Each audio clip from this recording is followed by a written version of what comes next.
салом бинандаи азиз. Нашри навбатии барномаи оинаи нигоҳро аз студияи телевизиони Душанбе манзуратон мегардонем. Дар ҷомеа ду намуди тарбия мавҷуд аст. Яке тарбия дар оила, дигаре дар ҷомеа, яъне мактаб, мактабҳои олӣ, корхона ва ҳатто кӯча. Тарбия пеш аз ҳама аз оила сарчашма мегирад. Даст задани ноболиғон ба ҷиноят имрӯз на танҳо ҷомеаи мо, балки ҷомеаи ҷаҳониро ба ташвиш овардааст. вобаста ба матраҳ намудани ин масъала дар барномаи оинаи нигоҳ даъват намудем намоянда аз сарраёсати маорифи шаҳри Душанбе Бобозода Асомиддин Ҳасан ва инчунин намоянда аз раёсати вазорати корҳои дохилии шаҳри Душанбе Саидзода Баҳруллоро.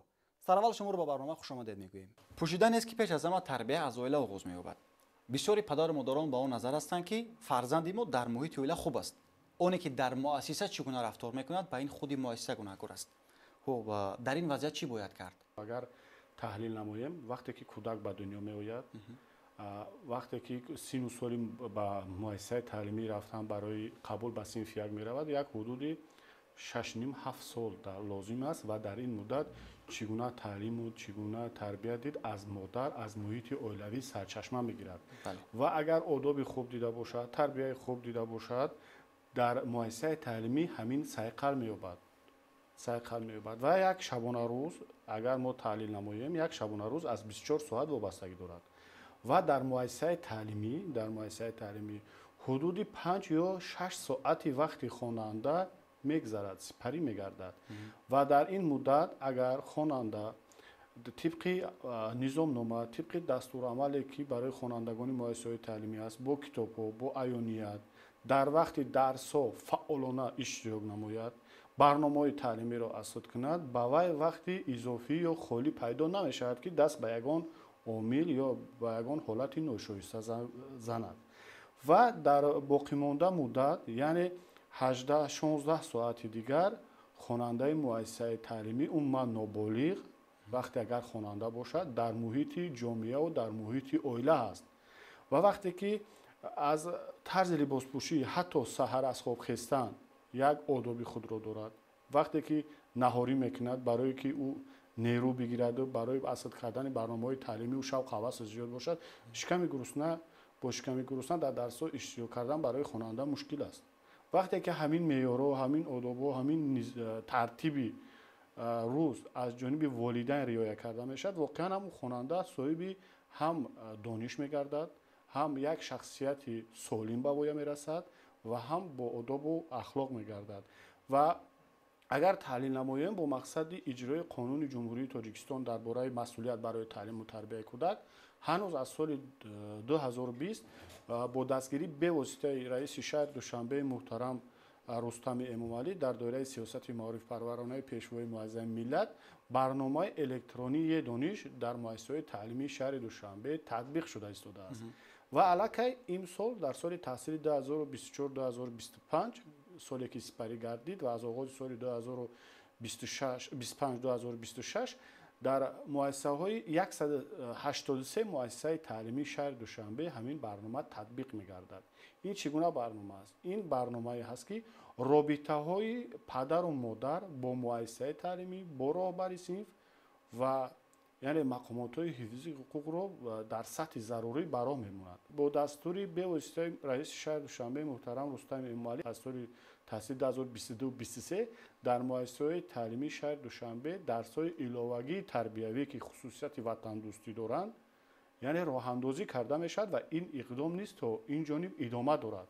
яъне дар баробари 1 соат дарси тарбиявӣ ки тибқи барномаҳои таълимӣ ба хонандагон омӯзонда мешуд, инчунин 1 соати иловагии дигар ба хонандагон, яъне амин гузаронида мешавад. тибқи таҳлилҳои раёсати вазорати корҳои дохилӣ дар шаҳри Душанбе бармеояд ки аксарияти ноболиғоне ки даст ба кирдорҳои номатлуб мезананд, ин падару модарошон дар Федератсияи Россия ба муроҷиати миннатӣ рафтанд ва таълиму тарбияи онҳоро ба хешовандони наздикшон мондагӣ ҳастанд, аз он ҷумла боби, биби, хола ва дигар хешовандони наздик мемонанд.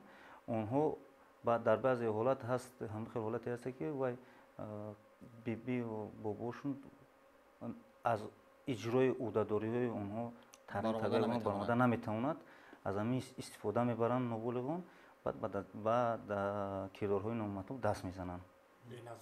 яъне беназорати волидайн сабаб мешавад ки ҳамон гӯем нобулиғон даст ба ҷиноят бизананд. хуб як чиз дигар илова кунем. дар баробари ҳамин вақте ки падару модар волидайн вақте ки бо муассисаи таълимӣ робитаи хуб дорад, хонандагон фарзандони онҳо фаъолона дар тамоми чорабиниҳои чӣ сатҳи шаҳрӣ бошад, чӣ сатҳи ҷумҳуриявӣ бошад иштирок менамоянд ва он падару модаре ки чихеле ки дар боло қайд намудем бевосита баробари муассисаи таълимӣ аз раванди дониш азхудкунӣ фарзандаш воқиф аст, хабардор аст, робита дорад бо муассисаи таълимӣ, фарзанди ӯ хонанда мақсад дар озмуну олимпиадаҳо фаъолона иштирок менамояд ва сазовори ҷойҳои ифтихорӣ мегардад. Ва як чизро мо яъне қайд кардан ба маврид аст ки дар соли 2025 хонандагон хатмкунандагони муассисаҳои таълимии шаҳри Душанбе 35 нафар муассисаи таълимиро бо медали тилло хатм намуданд ки ин дар тӯли соҳиби истиқлолӣ ва дар тӯли баргузории озмун барои дарёфти медал яъне дарёфти аттестати универсалӣ бо медали тилло, аттестати аълои равиявӣ аз фани табиӣ риёзӣ бо медали тилло ва аттестати аълои равиявии гуманитарӣ бо медали тилло дар сатҳи ҷумҳурӣ натиҷаи беҳтарин аст. яъне вақте ки робита хуб аст, вақте ки сарриёсати маорифи шаҳри Душанбе дар самти пешгирии ҷинояткорӣ дар байни нобулиғон бо тамоми сохторҳои шаҳрӣ ҷумҳуриявӣ аз ҷумла бо раёсати вазорати корҳои дохилӣ ва шуъбаҳои вазорати корҳои дохилӣ дар ноҳияҳои шаҳри Душанбе, шуъбаҳои маориф ноҳияҳои пойтахт ҳамкории шабонарӯзӣ дорем ва ин сабаб мешавад ин заминаи хуберо фароҳам меорад ки хонандагони мо хонандагони пойтахт дар чунин як озмуни сатҳи ҷумҳуриявӣ натиҷаи беҳтаринро рекордиро ба даст биёранд. шумо як таҳлил намоед ки аз 10 нафар аттестати аълои универсалие ки дар сатҳи ҷумҳурӣ хаткунандагон ба даст оварданд, аз инҳо 8 нафарашон хаткунандагони муассисаҳои таълимии шаҳри Душанбе ҳастанд. яъне чӣ аз лиҳози шумора ва чӣ аз лиҳози сифат дастовардо дар сатҳи ҷумҳурӣ дастовардҳои хонандагони пойтахт дар сатҳи ҷумҳурӣ натиҷаи беҳтарин аст. ин ҳамаи ин дастовардҳо ҳамаи ин имкониятҳо бевосита бо дастгирии пайвастаи раиси шаҳри Душанбе муҳтарам Рустам Эмомалӣ роҳандозӣ шуда истодааст ва дар арафаи ҷашну маросимо дар арафаи рӯзи омӯзгор зиёда аз 142 нафар омӯзгорону мутахассисони ҷавон бо кӯмаки якдафаина бо 3000 сомонӣ ки шогирдонашон дар озмуну олимпиада иштирок намуданд, яъне сазовор гардиданд. ин боз ҳам мо омӯзгорон мо кормандони соҳаи маорифро вазифадор менамояд ки дар раванди таълиму тарбияи насли наврас яъне саҳми бештару беҳтари худро гузорем. дар асоси моддаи 23 кодекси ҷиноятии ҷумҳурии Тоҷикистон синни сол ба ҷавобгарии ҷиноятӣ фаро расидан дар онҷа пешбинӣ шудагӣ ҳаст. баъзе ҷиноятҳое ҳастанд ки ҷиноятҳои вазнин ва махсусан вазнин синни солшон аз 14 сола фаро мерасанд. баъзе ҷиноятҳое ҳастанд ки дараҷаи хафнокиш сабук аст, ин аз 16 сола фаро мерасад.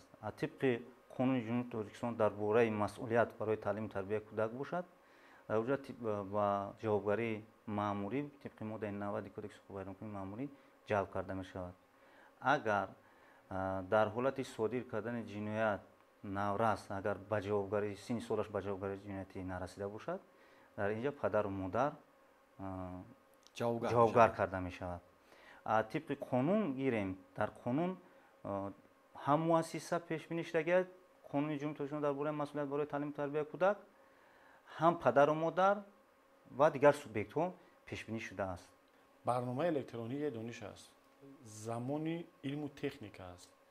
яъне падару модар дар хона нишаста бо кору фаъолияти ҳамарӯзаи худ машғул шуда ва дар ин замина метавонад бевосита тариқи телефон, тариқи барномаи электронӣ аз раванди дарсомӯзии фарзанди худ воқиф бошад. ҳатто кадом лаҳза ба муассисаи таълимӣ ворид мешавад, кадом лаҳза аз муассисаи таълимӣ берун мешавад, тамоми ҳамин тариқи паёмакҳо ба падару модар ирсол карда мешавад. این حال رابطه خوبی پدر و مادر با مؤسسه تعلیمی در سطح شهر دوشنبه خوب برآمده شده است.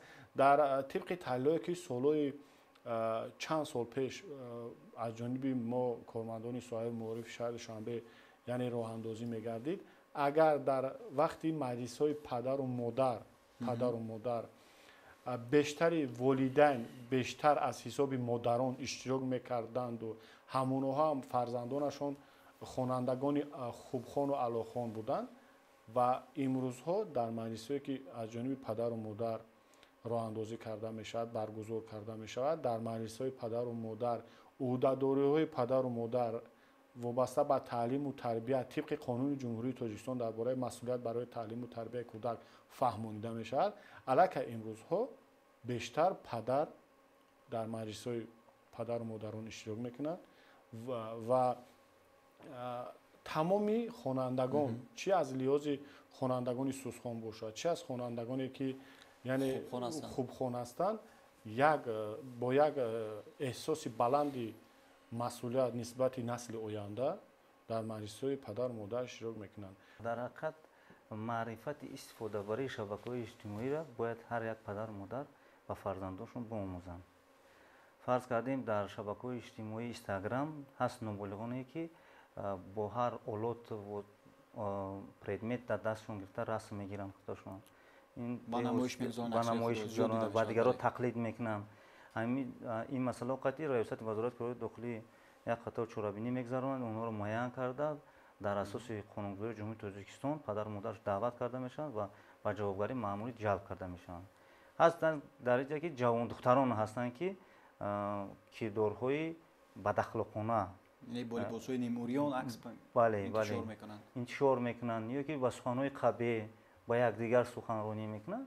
در اینجا ریاست کارهای داخلی یک قطار چهاربینی میگذارونن نسبت این کاتگوری دختران و اونها رو دسترس کرده برای ریاست کارهای داخلی رسم اونها رو گرفته توسط دوشنبه پلیس در نمایش میگذارن که برای که دیگران بینن عبرت دیگران شود. در اینجا این مسئله قطعی کاربری میشود. اگر با برمیگردیم به معرفتی استفاده برای شبکه‌های اجتماعی، مخصوصا پدر و مادر کودک در تلفن میخرن وای میکنن نظارت نمیکنن وای چی بازی میکند با کدام شبکه‌های اجتماعی میداروید چه خیلی که با وجود قید کردن با نوارهای دارای خصوصیت اکستریمیستی تروریستی در اومده وای میکند پدلیتسا میکند یا که وای میکنه معقول میشمرد. این مسئله باید پدر و مادر درجه اولین درجه باید نظارت کنه فرزندشون. بله، تا حتی مشاهده‌ها نشون میدهند که پدر و مادران امروز با کودکان نابالغی که در سن خرد هستند و تا حتی تا مکتبی هستند در باغچه هستند با آنها تلفن میدهند در ماشین در خانه عموما برای تماشا کردن فیلم‌های تصویری که برای بازی عموما برای اونی که آنها خاموش شوند. این تا کدام اندازه درست است به فکر شما؟ درست. در حقیقت هست کودک خردسال هست که در اویله وقتی که ما در وقت تجربه کاری می‌بینیم کودک خردسال در دستش تلفن موبیلی بازی میکند، مادرش با یگون کار دیگه بند میشود تا که خواب کند بله خاموش شود. لیکن با فکر من این ضرر می‌آورد به کودک، به چشمش، به سلامتیش، به ذهن روانیش ضرر رو ایجاد میکند. خوب میشید که فرزند خود رو با یگون با تلفن با واسطه تلفن خاموش نکند، یک اصول دیگر استفاده برد بهتر میشه. مثال با بازی ها بندش بله بازی که از تلفن دورتر هستند. بله هست بازی ها میتونن با جلب کنند. تربیت در خانواده مردم تاجیک از جهت اخلاق، رفتار، کردار و گفتار بسو فرق کننده است. به خصوص تربیت جوان دختران همیشه زیر نظارت والدین بود و میماند. یعنی دختران تاجیک همیشه نمونه اخلاق حمیده، عفت، اراده و پاکدامنی بود و هست. ولی با فکر شما چرا امروز تاثیر موادهای نامطلوب اینترنتی فراگیر بعضی جوان دختران شده است؟ درست. در حقیقت خب باز برمیگردیم به استفاده درستی شبکه‌های اجتماعی از جانب جوانان. همین خیلی اینجا بر وابسته به فهمیشی که هر یک شخص وابسته از جهانبینی فهمیش و درکی همون مواد میکند. بله. وقتی که ویدیو رولی که تماشا میکند چخیل بهاگذار چخیل در ترازوی عقل موندن بهاگذاری کردن این وابسته از فهمیش است.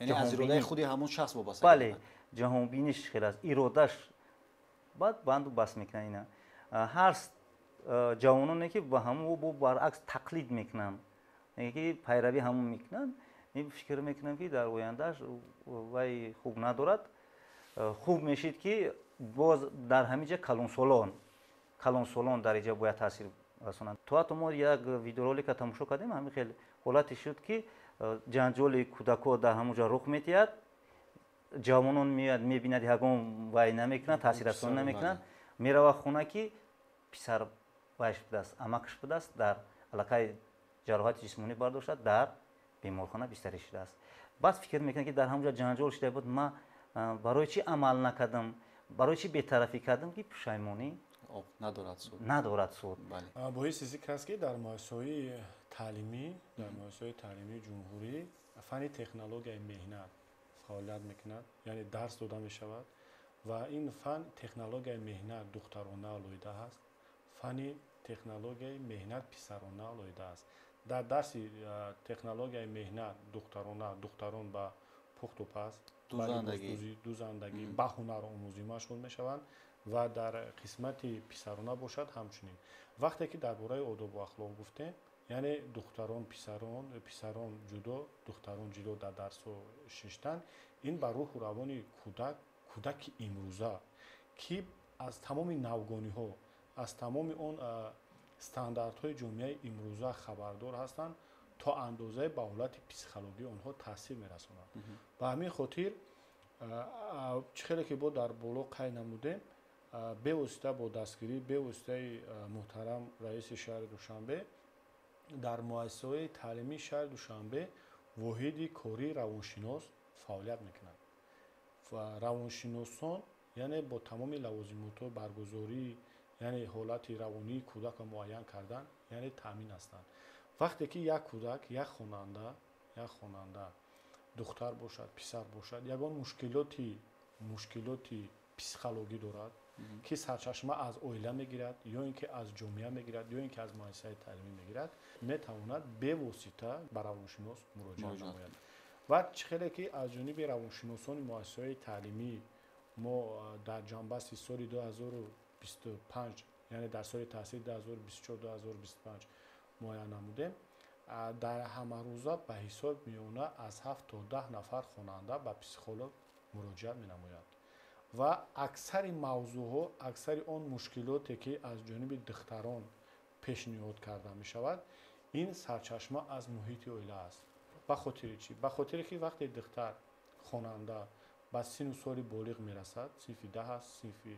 11 است یا صنف 9 است علاقه مانعگی در طرز لباس پوشی او از جانب برادران از جانب پدر و مادر از جانب خویشاوندان نزدیک یعنی پیدا می شود که این میتواند که به حالت روحی و روانی دختر تاثیر رساند این چنین مانعگی برای استفاده تلفن استفاده یعنی تماشای برنامه‌های تلویزیونی علاقه مانعگی زیاد می شود و این تحلیل‌ها ما از جانب ما یعنی همه روزه وابسته به فعالیت دختران یعنی تشکیل کرده می شود در اساسات روانشناسان این چنین از جانب سرایست معارف شهر دوشنبه در یک جویگی با ریاست تندرستی شهر دوشنبه مخصوصا با مؤسسه دولتی مرکز تشکل طرز حیات سالم شهر دوشنبه نقشه چاره‌بینی مشخص داریم و در دایره همین نقشه چاره‌بینی ها با جلب یعنی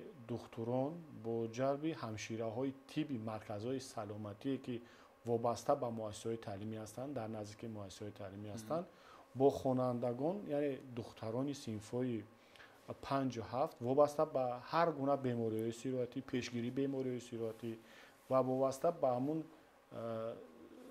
مناسبت‌هایی که به همون جوان دختران در سن و سال معین هستند یعنی کارهای فرماندهی تنها از حساب متخصصی که زن هستند با دختران یعنی گذرانده میشد این چنین در هر یک مؤسسه تعلیمی شورای دختران فعالیت میکند و راهبر شورای دختران از حساب معاون دیرکتور اوید به تربیت که زن هست یعنی تعیین شدگی است و هر یک مؤسسه تعلیمی در یک ماه 2 مرتبه شورا برگزار می‌نمایند و در همین مدت 2 مرتبه که در یک ماه همین شورای دختران برگزار کرده می شود аз ҷониби муассисаи таълимӣ мутахассисон аз раёсати корбозанон ва оила, аз дигар сохторҳое ки ба раванди таълиму тарбия, ба раванди яъне одобу ахлоқи ҷавондухтарон духтарон масъул ҳастанд, яъне ҷалб карда мешаванд. яъне ки имрӯз нисбат ба пешина боз ҳам тадбирҳо зиёдтар андешида мешаванд барои пешгирӣ намудан ва гӯем зӯроварӣ нашудани ба ҷавондухтарону ҷавонписарон.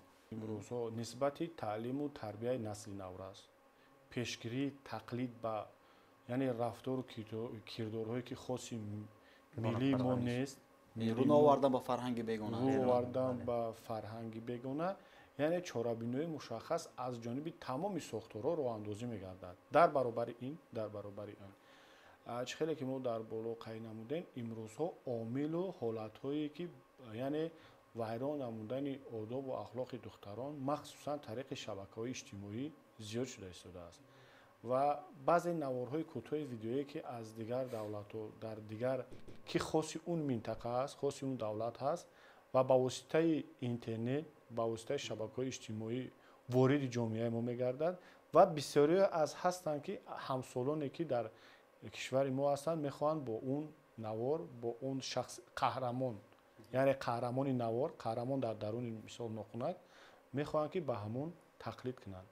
ва дар баробари ин мо аз ҷониби сараёсат дар якҷоягӣ бо сохторҳои дахалдор дар баробари яъне пешгирии насли навраз аз истифодаи ғайри самаранокии шабакаҳои иҷтимоӣ дар дарсҳои технологияи иттилоотие ки аз ҷониби дар муассисаҳои таълимӣ ба роҳ монда мешавад, дар ҳамин дар муддати 1-2 дақиқа вобаста ба зарару оқибатҳои ноговори ҳамин яъне тақлид намудан ба фарҳанги бегона, тақлид намудан ба одату рафторҳои ношоистаи дигар ҳамсолони худ, яъне омӯзгорон сухан вобаста ба ҳамин суханронӣ менамоянд. баҳри пешгирӣ намудани ҷиноят, таълиму тарбияи наврасон кадом корҳо анҷом дода мешавад?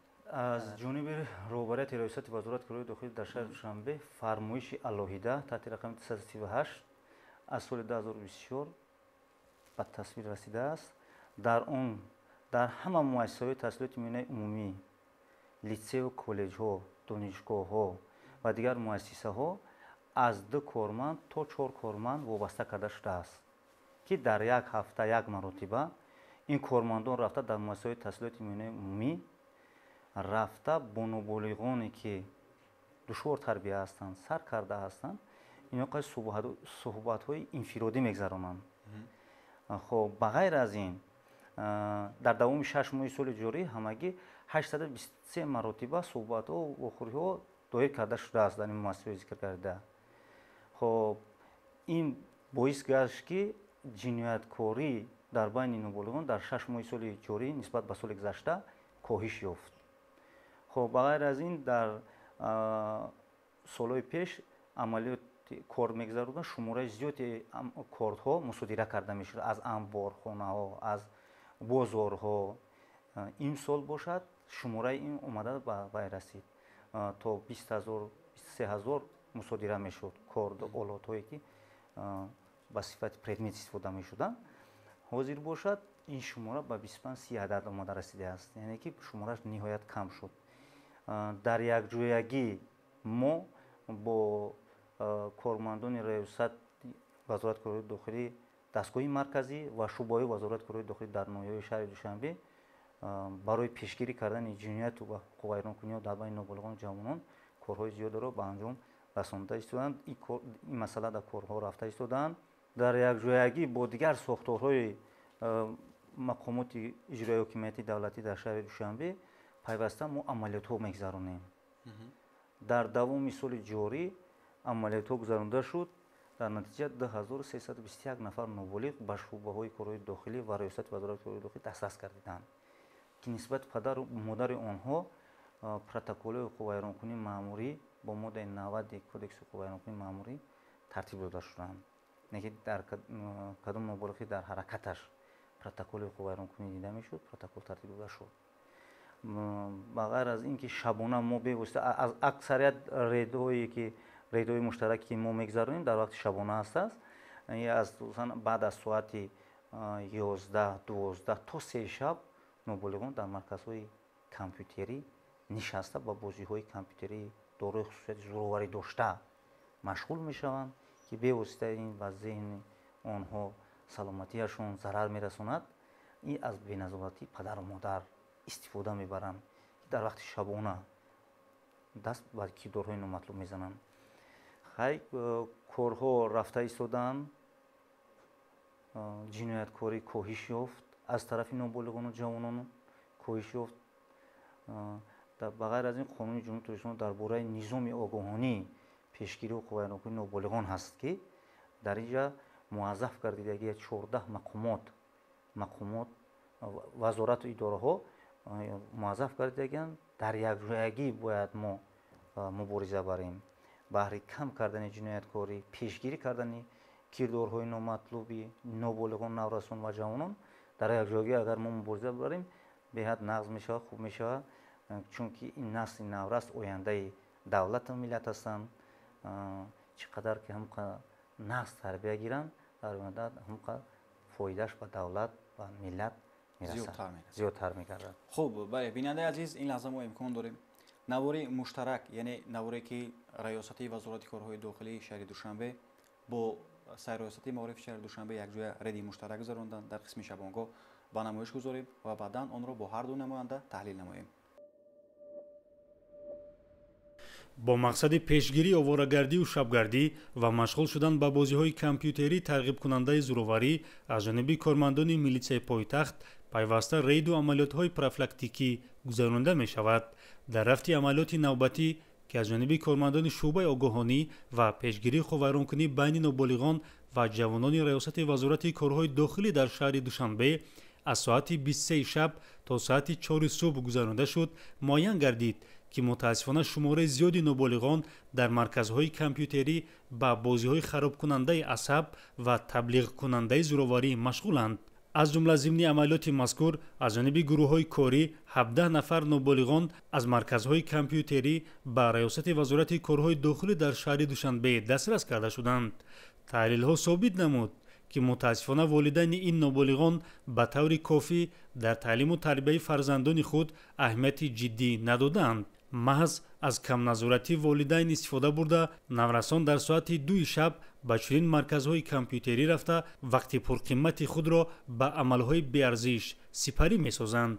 кормандони милитсия бо наврасону ҷавонон корҳои профилактикиву фаҳмондадиҳӣ гузаронида нисбати волидайни ноболиғон барои вайрон намудани талаботи қонунгузорӣ ва бемасъулиятӣ дар таълиму тарбияи фарзанд тибқи талаботи моддаи 90 кодекси ҳуқуқвайронкунии маъмурии ҷумҳурии Тоҷикистон протоколҳои маъмурӣ тартиб дода шуданд.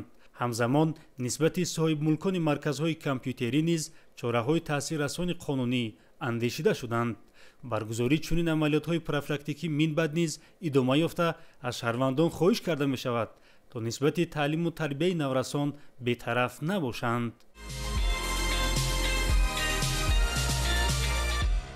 чӣ хеле ки дар боло қайд намудем ва чӣ хеле ки аз наворҳои ки аз ҷониби кормандони раёсати вазорати корҳои дохилӣ дар рафти баргузории рейдҳо сабт шуда ҳастанд мушоҳида карда мешавад ки аксари ҷавонон, аксари он наврасону ҷавонон дар вақти шабона, дар вақте ки масъулияти падару модар аст, вақте ки бояд падару модар ӯҳдадор аст ки назорат намояд ба шабгардию, ба беҳудагардию, ба машғул шудан ба бозиҳои гуногуни дорои хусусиятҳои зуроварӣ дошта машғул мешаванд. ва имрӯзҳо таътили тобистонаи хонандагон ҳаст ва чӣ хеле ки мушоҳида мекунем, таҳлил менамоем, ҳамарӯза дар шаҳри Душанбе дар тамоми кӯчаҳову маҳаллаҳои шаҳри Душанбе майдончаҳои муосири варзишӣ ё фаъолият мекунанд ё сохта ба истифода дода шуда истоданд. ва имрӯзҳо барои шаҳри Душанбе, барои сокини пойтахт, барои насли навраси ки дар шаҳри Душанбе зиндагӣ менамояд, машғул шудан ба варзиш, махсусан ба варзиши рақами 1 дунё футбол бошад ё ки дигар намудҳои варзиш, тамоми шароиту имкониятҳо фароҳам оварда шудааст. ҳатто ройгон метавонанд дар деҳа, дар маҳалла, яъне роҳи дур нарафта, вақти зиёдро истифода накарда дар яъне назди хонаи иstiqomatӣ ба намудҳои гуногуни варзиш машғул шаванд. вақте ба варзиш хонанда машғул мешавад, аз лиҳози ақлонӣ, аз лиҳози ҷисмонӣ рушд меёбад ва майл ба ҳуқуқвайронкунӣ даст яъне намекунад, ба беҳудагардӣ намекунад. яъне вақти اضافی دیگر وقتی زیادتی ندارد که یعنی دست به بیهوده‌گردی نموید.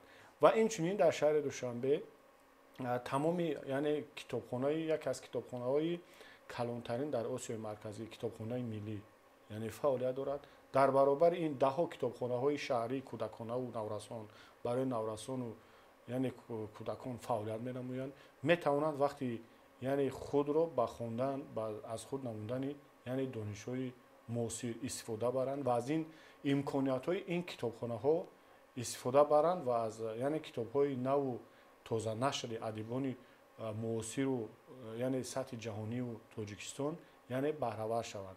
اینچنین در شهر دوشنبه مؤسسه‌های تحصیلات علاوه‌ای فعالیت می‌کند که مؤسسه دولتی مرکز کودکان و نورسانی شهر دوشنبه و مؤسسه‌های تحصیلات علاوه‌ای مرکز کودکان و ایجادیات ناحیه‌های پایتخت. در برابر این مؤسسه دولتی مرکز دریا و رشد استعدادهای شهر دوشنبه و مرکزهای تحصیلات و مرکزهای رشد استعدادهای ناحیه‌های شهر دوشنبه در یعنی تعطیل تابستانه فعالیت این مرکزها به طور پورگی برآمده شده است و آن خوانندگانی که برای اشتراک به آزمون و المپیادها دارند میتوانند در مؤسسه دولتی مرکز دریا و رشد استعدادها به درس‌های علاوه‌ای مشغول شوند و آن خوانندگانی که میل به یعنی هنرآموزی دارند یعنی اکثر آن نفرانی که در مرکزهای کودکان و نورسان شهر دوشنبه یعنی همچون تربیت گیرنده در محفل‌ها اشتراک می‌نمایند یعنی هنرهای مردمی رو از جمله دایره‌زنی و تولک زنی و سرایندگی و امیر رو از خود می‌نمایند و همچون یک صاحب کسب به وایه می‌رسند و پیش از همه از بیهوده‌گردی یعنی به منفیت به یک شغل به یک آموزش مشغول می‌شوند و ذکر نمودن به موارد است که فعالیت تمام همین محفل‌ها یعنی اشتراک خواننده‌ها در هم محفل‌ها تاریخ رایگان برآمده شده است. خیلی که از نوار برمی‌آید در حدود 17 نفر نوبالغ با مرکزهای کامپیوتری رفتند دست به بازی‌های زورآوری دست دادند.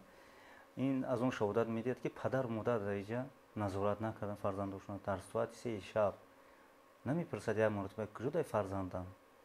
با می‌گردیم بر همون بی‌طرفی در از نوار برمی‌آید که در اوج کلانسالان هستند جوانان هستند برای چی جوانان بی‌طرفی را پیشه میکنن برای چی یک بار ایراد نگرفتن که در برای بازی میکنند ساعت 3 شب چیکار میکنی گفته یک بار ایراد میگرفت در یک جایگی وقتی که مبارزه میبری برای که درو به مطلوب این بعد یک کار میشوه این خیلی بی‌طرفی کردن جوانان آینده به همون نسل نورس هم ضررش اومده میرسد.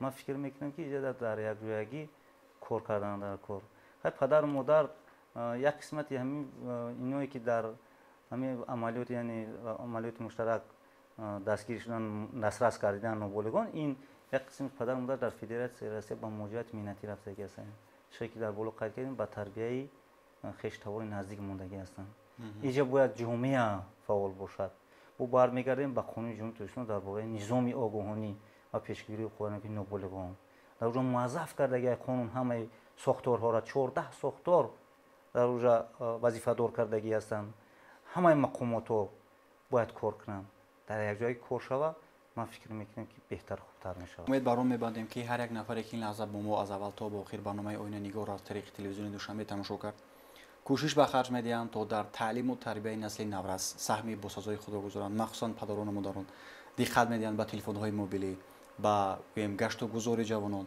مخصوصا فرزندان خود. دوستان عزیز مورد به ذکر است که در نشر نوبتی برنامه آینه نگاه مهمان برنامه ما بودند نماینده از سرریاست معارف شهر دوشنبه بابازاده عصامیدین حسن و اینچنین نماینده از ریاست وزارت کارهای داخلی شهر دوشنبه سیدزاده بهرالله. در همین جا میرسیم به فرجام نشر نوبتی برنامه آینه نگاه با امید تنصیحاتی و خانوادگی هر یکی شما خیر تا نشرهای بعدی.